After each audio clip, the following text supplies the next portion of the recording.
Une pause dans le chaos. Des vestiges embarrassants se souviendront du jour du serment et écouteront la voix du croissant de lune. Le dieu du soleil apparaîtra en dansant et en souriant pour conduire le monde vers son épilogue. Le soleil reviendra et un jour nouveau se lèvera. Nul doute qu'ils se reverront.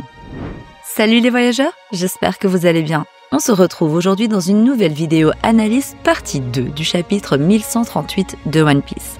Et toi, cher voyageur qui passe par là, je te vois. N'hésite pas à t'abonner et à activer la cloche d'or pour faire partie de l'aventure Logpause. Sur ce, commençons. Avec la dernière page du chapitre 1138, nous avons pu voir la fresque à propos de laquelle Ripley disait qu'elle avait été dessinée il y a de ça entre 800 et 900 ans auparavant. Patrimoine d'Elbaf pour sa valeur artistique et archéologique, cette fresque est également un témoignage vivant du siècle oublié et même de la période l'ayant précédé. Alors il y a tellement de choses à dire qu'il est compliqué de savoir par où commencer. Mais il faut bien débuter quelque part. Alors commençons. Cette fresque a été gravée il y a 900 à 800 ans. Une fresque qui représente une guerre titanesque opposant des races diverses, un être ailé tenant le soleil dans sa main et le chaos du monde d'alors. Ce que Robin déchiffre ne fait que confirmer ce qu'on soupçonnait depuis longtemps. Le siècle oublié n'était pas une simple période de transition, mais un cataclysme. Une lutte envers les peuples de la mer, de la terre et du ciel. Une lutte contre un ennemi commun ou une guerre fratricide qui aurait façonné le monde tel qu'on le connaît.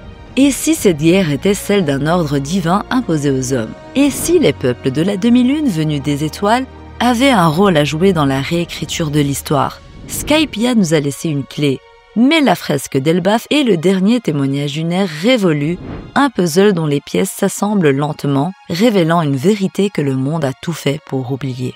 Nous sommes au seuil de la révélation. Joy Boy, Imu, le Gorosei, les armes antiques, les peuples célestes, Zunisha, tout converge vers ce moment où le rideau tombera enfin. Et si Luffy, porteur d'Unica, était le dernier maillon d'une prophétie qui dépasse le simple destin d'un pirate?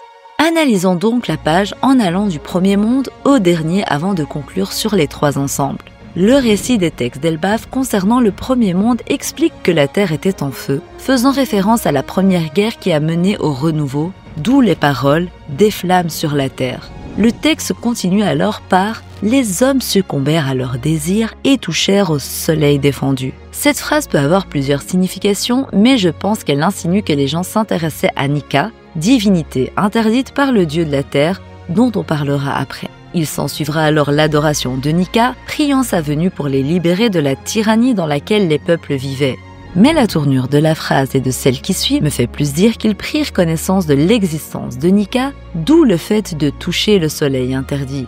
Car le dieu de la terre ne voulait pas que les peuples apprennent son existence ou implorent sa venue. On en vient donc à la prochaine phrase. Alors les esclaves prièrent et le dieu du soleil apparut. Cela fait référence à une première apparition de Nika, le Nika originel. Un Nika qui n'a pas mangé un fruit, mais dont plutôt découle la création du fruit que Luffy a mangé.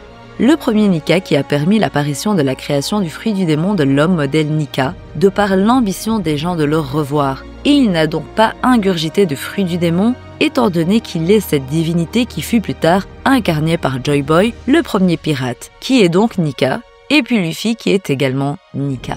Les esclaves sont les gens des peuples démunis, dans un monde autant politiquement que économiquement détruit, ce qui explique la Terre en feu et la Première Guerre. Cet événement est bien évidemment antérieur au gouvernement mondial et au siècle oublié, mais Im-sama peut très bien avoir existé depuis l'aube du monde et elle fondera alors le gouvernement mondial partageant ses pouvoirs avec des humains qu'elle élèvera au rang de dieu pour imposer sa domination, et ce, au deuxième monde, donc durant le siècle oublié qui l'opposera à Joy Boy. Puis le dieu de la terre se mit en colère et son serpent de feu plongea dans la mort et les ténèbres. Cela fait référence à ce qu'on disait plus tôt avec les humains qui prièrent une divinité interdite, ce qui provoqua la colère du dieu de la terre. Le dieu de la terre peut être Im-sama dans une de ses formes postérieures. En effet, Im pourrait être ses dieux, des sortes de formes différentes qu'elle a prises au fil des siècles. Ils ne se reverront plus jamais. Cela signifie selon moi qu'après la destruction de la Terre et la défaite de Nika, celui-ci ne pourrait plus revenir étant donné que le fruit de l'homme modèle Nika n'existait pas à ce moment-là. Le dieu de la Terre, de son côté, n'existe plus et il n'est pas Im en personne. Au niveau des images, nous voyons le serpent de feu qui plonge le monde dans le chaos. la Lune et des bâtiments dont l'infrastructure indique une connaissance technologique et scientifique supérieure à celle des mondes d'après. Nous en venons alors au deuxième monde, le siècle oublié. Un souffle de vie dans le néant, le dieu de la forêt envoya ses démons et le soleil ne fit qu'étendre les ravages de la guerre. En continuant sur ce que nous avons dit du premier monde, le dieu de la forêt serait potentiellement la forme d'Imsama durant le siècle oublié. Le fait que le dieu soleil étende la guerre sur la Terre fait écho à ce que Vegapunk disait à propos de Joy Boy, à savoir qu'on ne sait pas s'il était forcément du bon côté. Bon, en tant que Nika, il l'était forcément, mais il n'a peut-être pas fait les bons choix, ce qui fait que de par une bonne intention, il finit par répandre le chaos. C'est de là que découle alors la scission entre l'interprétation des textes à propos de Nika chez les géants selon moi. Le peuple de la demi-lune rêva, le peuple de la lune rêva. Je pense ici aux Kozuki. En effet, Oden et les Furo portent quasi tous la marque de la demi-lune sur eux. Je pense qu'Oda fait référence à eux et a fortiori aux Kozuki qui sont à l'origine des poneglyphes. La vision qu'ils eurent en rêve était celle de la venue de Joy Boy, Nika dans 900 ans, d'où l'importance des road poneglyphes. C'est pour cela qu'Oden prédisait il y a 20 ans la libération de Wano Kuni et la chute de Kaido. Les hommes tuèrent le soleil et devinrent des dieux. Puis le dieu de la mer déchaîna son courroux. Ils ne se reverront plus jamais. Après la défaite de Joy Boy, les dragons célestes devinrent des dieux en montant sur Marie-Joase et ce fut la création du gouvernement mondial. Pour la partie sur le dieu de la mer, il s'agit de Poséidon, l'armenti qui a déchaîné sa colère, étant l'une des raisons de la montée du niveau des eaux. Au niveau des images, nous voyons ce qui semble être Imsama sur Zunisha, mais qu'est-ce que ça signifie concrètement? Voyons cela ensemble. Le crime de Zunisha. Je pense que Zunisha a permis à Imsama de devenir la reine du monde d'une certaine façon lors du siècle oublié. Im aurait alors pris le pouvoir grâce à Zunisha en trahissant les cofondateurs du gouvernement mondial. Chose à laquelle plusieurs personnes ont pensé après la discussion entre Cobra et Imsama. Et sur la fresque, nous voyons 19 petits bonhommes derrière Imsama, peut-être 20 pour 20 royaumes. Si au départ je pensais que l'arbre auquel elle fait face était l'arbre d'Adam, il ne faut pas oublier l'arbre d'Ève mentionné pour la première fois au chapitre 612, dans lequel le roi Neptune explique à Luffy, Nami et Usopp que cet arbre colossal, dont les racines s'étendent jusqu'à l'île des hommes-poissons, transmet la lumière solaire depuis la surface jusqu'aux profondeurs de l'océan, fournissant ainsi lumière et oxygène aux habitants de l'île. Et étant donné que l'île des hommes-poissons est localisée en dessous de Marie-Joase, le sommet de l'arbre pourrait très bien être Redline, ce qui donne plus de sens à l'hypothèse selon laquelle Zunisha aurait permis à Im de devenir la reine, d'accéder au trône en sachant que Marie-Joase est au-dessus de Redline. Mais ça ne s'arrête pas là. Si Zunisha a permis à Im de devenir la reine du monde en s'installant au-dessus de Redline, il y a un détail à ne pas omettre. Souvenez-vous, Marco disait à Onigashima que fort longtemps auparavant se trouvaient les Lunariens au-dessus de Redline. Donc il se peut que Im ait causé leur génocide pour s'installer au sommet de Redline et il est possible qu'elle ait utilisé Zunisha pour cela. Le crime de Zunisha serait alors d'avoir permis à Imsama de devenir la reine du monde en ayant causé le génocide des Lunariens. Après tout, si Zunisha a commis un crime qui lui a valu comme expiation de marcher éternellement, ce crime doit être à la hauteur du châtiment. Il faut tout de même voir si les deux événements collent temporellement. Il n'y a pas d'indication claire de quand ils ont été éradiqués, donc Zunisha n'est pas forcément le coupable de ce génocide. Pour revenir sur l'analyse de la page, il se peut également que ce ne soit pas Imsama, mais la reine Nefertari Lily, ce qui peut s'entendre bien que selon moi, il s'agisse de Im. Nous voyons aussi une sorte d'éclair et un vaisseau ressemblant à celui d'Eneru. Bien que cette partie de l'image n'est pas dans le côté gauche de la page qui concerne ce qui est arrivé ou arrivera à notre époque, nous pourrons toujours établir un lien avec le retour d'Eneru, la fresque n'étant pas scindée en 3 pour chaque détail. Et si l'éclair passe à travers Imsama, c'est parce qu'il y a un lien entre elle et Eneru. Et justement, parlons-en du retour de Eneru. Eneru et Imsama. Eneru n'est pas un humain quelconque, ou du moins n'est pas humain ni terrien d'origine. Effectivement, il est de la race des Bilkans, qui comme les Skypiens ou encore les Chandia, sont des peuples venant en réalité de la Lune. Ils y habitaient il y a bien longtemps, et Eneru est l'un des seuls à toujours avoir eu une envie de retourner vivre sur la Lune et avoir une affinité si spéciale avec celle-ci. C'était donc là son but et sa quête à travers les années, et pour ce faire, il a détruit Bilkas, son pays natal, après avoir mangé le Gorogoro no Mi et s'est rendu sur Skypiea avec ses disciples. Des disciples qui sont de redoutables guerriers étant donné que les Bilkans étaient considérés comme une race de puissants guerriers. Grâce à son voyage sur la Lune que nous avons pu suivre sur les pages de couverture, on sait qu'il a appris énormément de choses via les fresques illustrant des humanoïdes et des technologies avancées. Cela suggère qu'une ancienne race plus évoluée y a vécu. Si une race avancée a quitté la Lune, il est possible qu'Imsama en fasse partie ou soit une descendante de cette ancienne civilisation. Imu semble être immortelle puisqu'elle règne sur le monde depuis l'ancien siècle et détient un pouvoir absolu. Or, si elle vient de la Lune, elle pourrait appartenir à une race supérieure qui a une longévité exceptionnelle ou un accès à une technologie avancée. Imu est représenté avec des yeux étranges en forme de cercle concentrique, ce qui rappelle ceux vus sur les fresques lunaires découvertes par Eneru, et la Lune est souvent associée à la connaissance cachée au cycle éternel. Imu, en tant que souveraine cachée de One Piece, pourrait incarner cette idée d'omniscience et de cycle de pouvoir. Ainsi, les deux seraient originaires de la Lune, d'où le détail sur la fresque, et le retour d'Eneru serait d'une importance capitale pour la fin de l'œuvre grâce aux connaissances qu'il aura acquises. Passons maintenant au troisième monde qui est le nôtre. Une pause dans le chaos, des vestiges embarrassants se souviendront du jour du serment et écouteront la voix du croissant de lune. La pause dans le chaos est selon moi l'équilibre des forces qu'ont maintenu les empereurs, la marine et les corsaires pendant un long moment, permettant d'éviter des guerres. Shanks a notamment veillé à ce que l'équilibre reste intact, mais sa chute était inévitable. On peut alors dire que le début du chaos a commencé depuis la destitution des grands corsaires et l'alliance de Kaido et Big Mom. Depuis lors, nous avons eu des conflits de partout. Les ex-corsaires ont affronté la marine et ont même formé la Cross Guild pour Crocodile et Mihawk.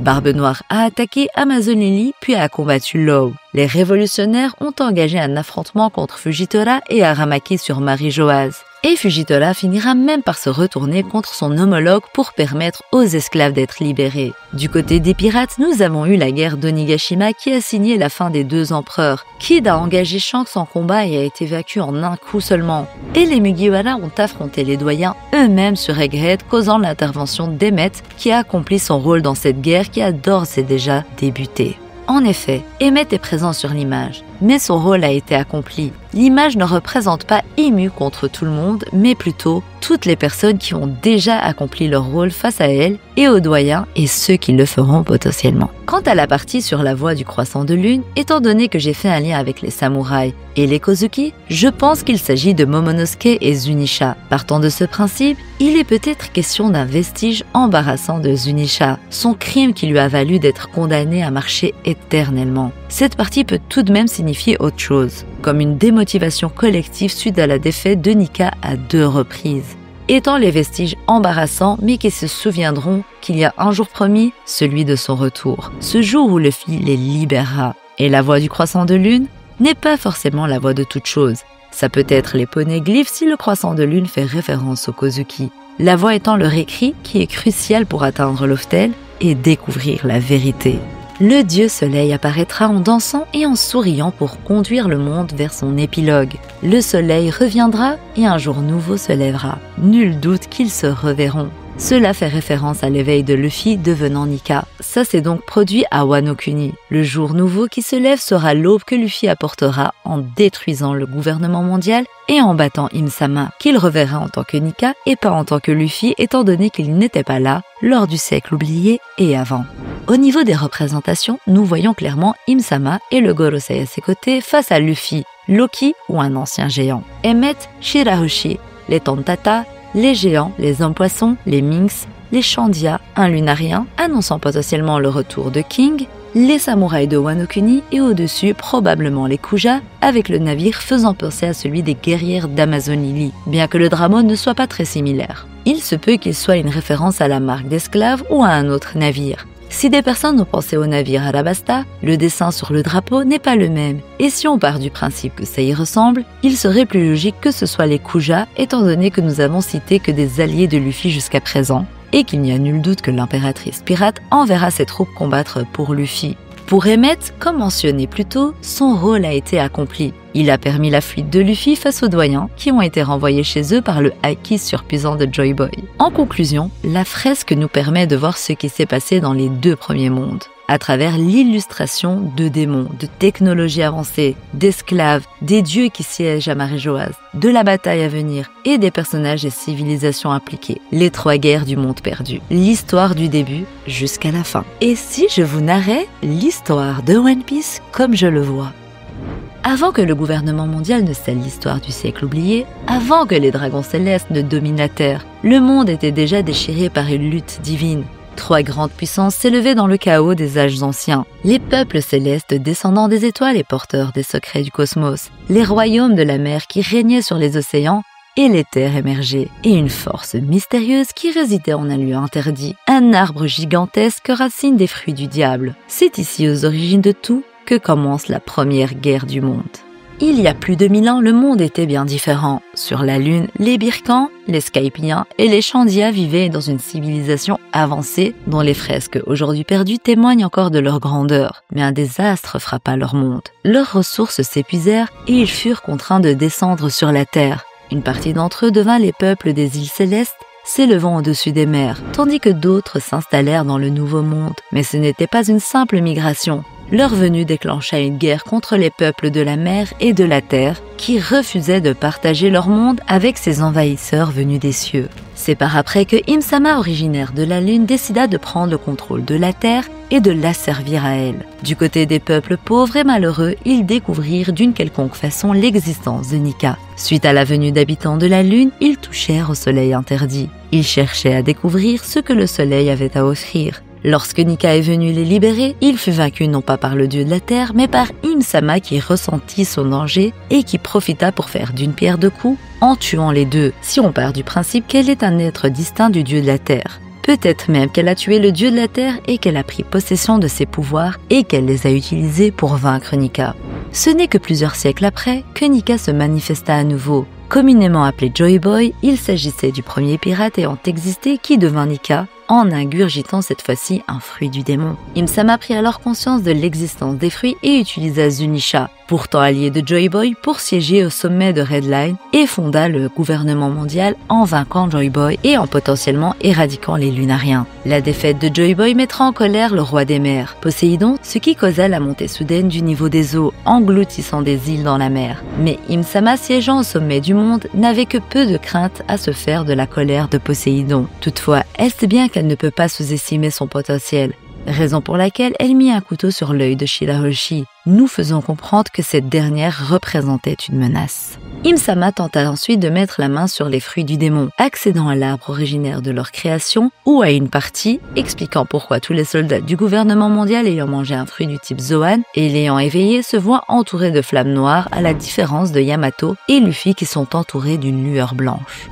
Toutefois, Im-sama ne mit jamais la main sur le fruit de l'homme modèle Nika, et la seule fois où un agent du CP9, Who en prit possession, sur ordre du gouvernement mondial, un certain Roux le leur vola. Un Roux qui depuis le début connaissait très bien l'importance que ce fruit avait. Quelle surprise alors lorsque Luffy le mangea, que Shanks décida de le sauver au péril de son bras et de le faire hériter de son chapeau, qu'il avait lui-même hérité de Roger. Et nous avions eu à ce moment-là les prémices du retour de Nika. 12 ans après, dans le présent actuel, Luffy a éveillé son fruit, lui permettant de devenir Nika, Joy Boy. C'est alors que depuis son éveil, le début de la troisième guerre se lança. L'importance et la grandeur nous furent montrées à Egghead avec le Gorosei qui nous révèle ses pouvoirs, et Emmett qui accomplit son rôle en sauvant Luffy pour lui laisser le temps de se préparer à la bataille, pour lui laisser le temps d'aller sur Elbaf, de rallier les géants à sa cause et de permettre aux Mugiwara de comprendre l'histoire et l'importance de Luffy dans le monde. Alors en route pour déchaîner le prince des géants, pourtant capable de détruire le monde, Luffy est en train de préparer indirectement tout le monde à la grande bataille. Mugiwara, flotte, Samouraï, Momonosuke, Yamato, Géant, Loki, Dory, Brogy, Shirahoshi, les Tontata, Leo, Hancock, King, Eneru, tous prendront part à une guerre d'envergure totale contre le gouvernement ou avec pour le dieu de la foudre. Voilà les voyageurs, la vidéo touche à sa fin et j'espère qu'elle vous aura plu. N'hésitez pas à partager vos avis en commentaire, j'essaie de répondre à tout le monde. Sur ce, je vous dis à la prochaine et d'ici là, portez-vous bien. Bisous!